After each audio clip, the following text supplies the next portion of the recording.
Hello friends, in this video we will continue our chapter that is carbon and its compounds class 10th chemistry. Last video में हमने discuss किया था nomenclature of organic compounds कि कैसे हम carbon compounds की naming करते हैं। इस वीडियो में हम डिस्कस करेंगे chemical properties of carbon compounds, यानी कि डिफरेंट कार्बन कंपाउंड जो हमने बनाए थे उनकी सबकी केमिकल प्रॉपर्टीज क्या होती हैं। तो इनकी जो फर्स्ट केमिकल प्रॉपर्टी आती है वो है कंबशन। कंबशन का मतलब क्या है कि हम उस चीज़ को जला रहे हैं। कंबशन का यही मतलब होता है कि उस चीज़ को जलाना ऑक्सीजन की प्रेजेंस में। तो carbon in all its allotropic forms burns in oxygen to give carbon dioxide along with the release of heat and light.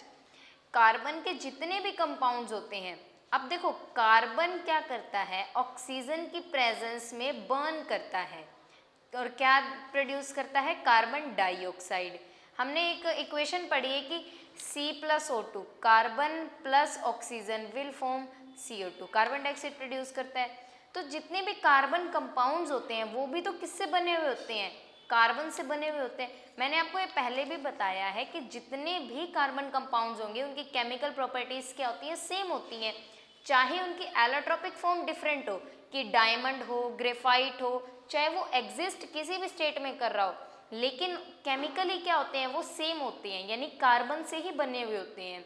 तो जब भी हम उनको ऑक्सीजन की प्रेजेंस में बर्न करेंगे किसी भी कार्बन कंपाउंड को, तो हमेशा किसकी प्रोडक्शन करेंगे, कार्बन डाइऑक्साइड की, और साथ में क्या रिलीज करेंगे, हीट और light. Most carbon compounds also release a large amount of heat and energy in burning. अधिकतर जो कार्बन कंपाउंड्स होते हैं वो क्या रिलीज करते हैं, साथ में कार्बन डाइऑक्साइड तो रिलीज करते हैं, साथ में हीट और लाइट एनर्जी भी रिलीज करते हैं लार्ज अमाउंट में जब हम उनको बर्न करते हैं। तो यहाँ पे कुछ एग्जाम्पल गिवन है। देखो ये हम शुरुआत से पढ़ते हैं कि C+O2 will form CO2 plus heat and light energy.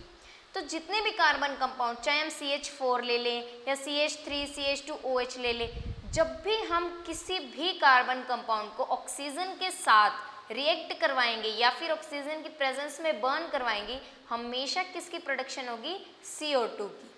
साथ में क्या रिलीज होगी, हीट एंड लाइट एनर्जी और H2O यानी वाटर की फॉर्मेशन भी होगी। अब आता है कि हमने दो टाइप के हाइड्रोकार्बन्स पढ़े थे, यानी दो टाइप के कार्बन कंपाउंड थे, सैचुरेटेड और अनसैचुरेटेड। सैचुरेटेड कौन से थे, सिंगल बॉन्ड वाले, और अनसैचुरेटेड डबल या फिर ट्रिपल बॉन्ड वाले। तो जब भी हम सैचुरेटेड हाइड्रोकार्बन्स की कंबशन करवाएंगे तो इनके अंदर कंबशन कैसी होती है, कंप्लीट कंबशन होती है, यानी कि ये कंप्लीटली यूज्ड हो जाते हैं, यानी कंप्लीट कंबशन होती है। कंप्लीट कंबशन होती है तो किस कलर की फ्लेम आती है, ब्लू फ्लेम, यानी कि जब सैचुरेटेड हाइड्रोकार्बन्स को हम ऑक्सीजन की प्रेजेंस में बर्न करते हैं तो उनकी क्या होती है, कंप्लीट कंबशन, और किसकी फॉर्मेशन होती है, ब्लू फ्लेम। फॉर एग्जाम्पल है LPG, जिसे हम क्या बोलते हैं, ब्यूटेन। अब देखो LPG जो हम नॉर्मली यूज भी करते हैं घरों में, अब इसको हम क्या बोलते हैं केमिकली, इसका नेम क्या है, ब्यूटेन होता है। अब ब्यूटेन क्या है, देखो ब्यूट लगा हुआ है, ब्यूट वर्ड का मतलब है कि इसके अंदर 4 कार्बन के एटम है, 4 कार्बन के एटम है। ये मैंने आपको लास्ट वीडियो में बताया है कि जो different number of carbon atoms हम उनको क्या बोलते हैं, 4 कार्बन एटम्स को हम ब्यूट बोलते हैं। और एन सुफिक्स लगा हुआ है इसके अंदर। एन का क्या मतलब है कि ये क्या है, एल्केन है, एल्केन है, तभी तो इसमें एन लगा। और एल्केन में क्या होता है, हमेशा सिंगल बॉन्ड प्रेजेंट होता है। देखो मैंने बताया था एल्कीन में क्या होगा, डबल बॉन्ड, और एल्काइन के अंदर क्या होंगे, ट्रिपल बॉन्ड्स। तो ये एन सुफिक्स लगा हुआ है, यानी कि ये एल्केन है। तो एल्केन है तो सारे के सारे जो भी एटम्स होंगे हाइड्रोजन के, वो कैसे जुड़े हुए होंगे इसके साथ, सिंगल बॉन्ड में, सिंगल बॉन्ड में जुड़े हुए होंगे। तो इस तरीके से अगर हमें कोई भी कार्बन कंपाउंड दिया होता है, जैसे ब्यूटेन लिखा हुआ है, तो हम पता लगा सकते हैं कि इसके अंदर सिंगल बॉन्ड प्रेजेंट है, डबल बॉन्ड प्रेजेंट है, ट्रिपल बॉन्ड, ये एल्केन है या एल्कीन है या एल्काइन है। हम इसका नेम देख के बता सकते हैं कि ये क्या है, सैचुरेटेड है या अनसैचुरेटेड है। अब देखो LPG यानी कि ब्यूटेन क्या होता है, सैचुरेटेड। तो यानी कि जब हम इसका कंप्लीट कंबशन, जब भी हम इसको ऑक्सीजन की प्रेजेंस में बर्न करेंगे तो ये हमेशा हमें क्या देता है, ब्लू फ्लेम देता है। ये आपने देखा भी होगा, एलपीजी को बर्न करने से हमेशा ब्लू फ्लेम आती है। नेक्स्ट टाइप के जो हाइड्रोकार्बन्स हैं वो है अनसैचुरेटेड, यानी कि डबल और ट्रिपल बॉन्ड वाले। डबल बॉन्ड वालों को हम क्या बोलते हैं, एल्कीन, और ट्रिपल बॉन्ड वालों को एल्काइन। अनसैचुरेटेड हाइड्रोकार्बन्स में क्या होता है, इनकम्प्लीट या फिर पार्शियल कंबशन होता है। और कैसी फ्लेम देते हैं ये, येलो कलर की फ्लेम देते हैं प्लस ब्लैक सूट, और कई बार काला धुआं भी साथ में देते हैं। यानी कि आपको ये चीज़ें याद रखनी है कि कौन से जो हाइड्रोकार्बन्स हैं वो कम्प्लीटली कंबशन करते हैं और कौन से हाइड्रोकार्बन्स इनकम्प्लीट या पार्शियल कंबशन करते हैं। और अनसैचुरेटेड हाइड्रोकार्बन्स का एक एग्जाम्पल है पेट्रोलियम प्रोडक्ट्स, यानी जब हम पेट्रोलियम प्रोडक्ट्स को जलाते हैं तो उनके अंदर से क्या निकलती है, येलो फ्लेम और ब्लैक सूट, काला धुआं भी प्रोड्यूस होता है। अच्छा, ये तो थी हमारी कंबशन। नेक्स्ट जो प्रॉपर्टी है कार्बन कंपाउंड्स की वो है ऑक्सीडेशन। अब देखो कंबशन में हमने क्या किया, कंबशन में हमने ऑक्सीजन की प्रेजेंस में बर्न करवाया कार्बन कंपाउंड्स को।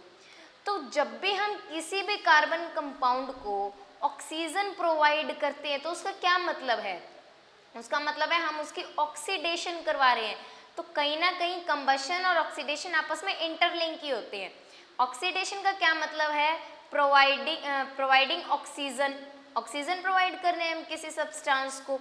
तो carbon compounds can be easily oxidised on combustion. जब भी हम कार्बन कंपाउंड्स का कंबशन करेंगे, यानी जब हम उनको ऑक्सीजन की प्रेजेंस में बर्न करवा रहे हैं तो वो क्या कर रहे हैं, उनके अंदर ऑक्सीजन की एडिशन हो रही है।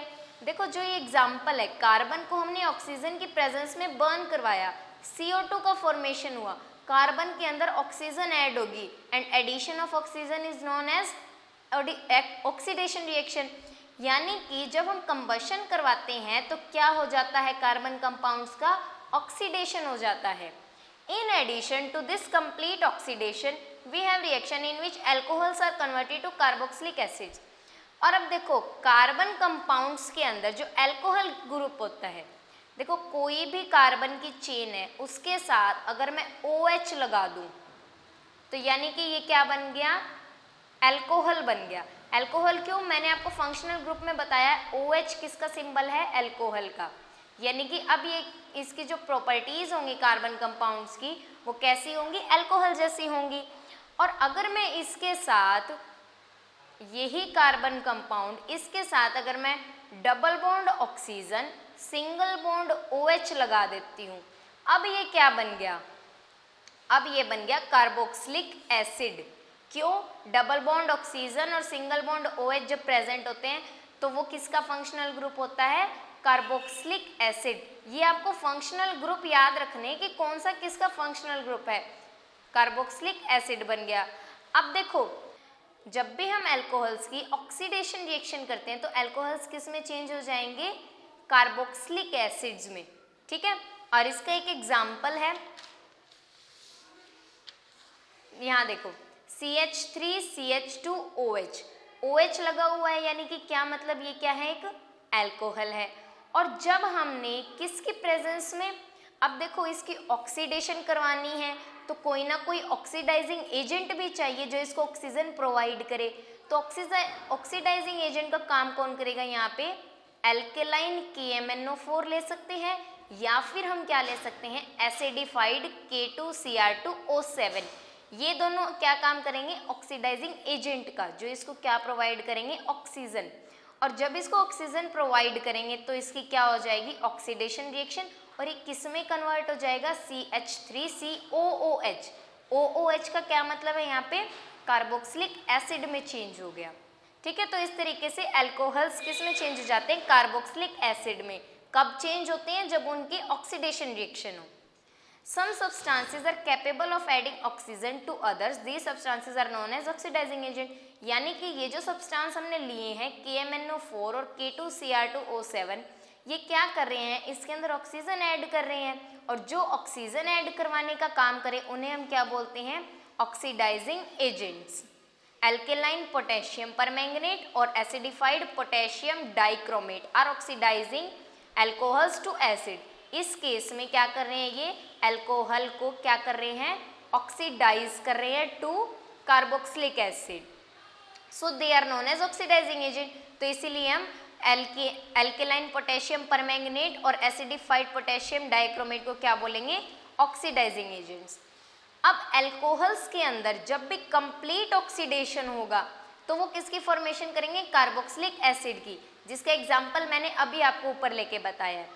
और एल्कोहल्स का अगर पार्शियल ऑक्सीडेशन होता है तो वो किसकी फॉर्मेशन करेंगे, एल्डिहाइड्स की। एल्डिहाइड्स का क्या मतलब है, यानी कि एल्डिहाइड्स का फंक्शनल ग्रुप हमने क्या पढ़ा था लास्ट में, क्या होता है उसके, एल होता है। यही होता है एल्डिहाइड्स का फंक्शनल ग्रुप। यानी कंप्लीट ऑक्सीडेशन हो गया तो कार्बोक्सिलिक एसिड बनेगा और पार्शियल ऑक्सीडेशन तो एल्डिहाइड्स। तो ये तो थी कार्बन की कंबशन और ऑक्सीडेशन रिएक्शंस। नेक्स्ट जो 2 रिएक्शंस और हैं, एडिशन रिएक्शंस और सब्स्टिट्यूशन रिएक्शंस, वो हम अपनी नेक्स्ट वीडियो में डिस्कस करेंगे। Thank you.